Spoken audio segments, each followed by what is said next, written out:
ભરૂચ નગરપાલિકામાં 2 દિવસથી રતન તળાવની આજુબાજુ જે પબ્લિક રહે છે એમની રજૂઆત હતી કે ત્યાંની રતન તળાવમાં મચ્છી અને કાચબાઓ મૃત્યુ પામે છે અને ત્યાં આગળ ગંદકી છે અને ધારાસભ્યને પણ રજૂઆત કરવામાં આવી હતી. એ ધ્યાનમાં લઈને નગરપાલિકાના મુખ્ય અધિકારી અને નગરપાલિકાની ટીમ સાથે રહીને નિર્ણય કરવામાં આવ્યો છે કે આજરોજ ત્યાં આગળ સાફ સફાઈ તળો પર ઉતારીને પવડીના માણસો, સેનિટેશનના માણસોથી સાફ સફાઈ કરવામાં આવી રહી છે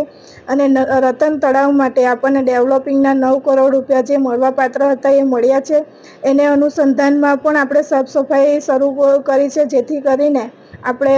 નવીનીકરણમાં વહેલી તકે આગળ વધીએ અને એ કામ પણ આપણે વહેલી તકે પૂર્ણ કરીશું.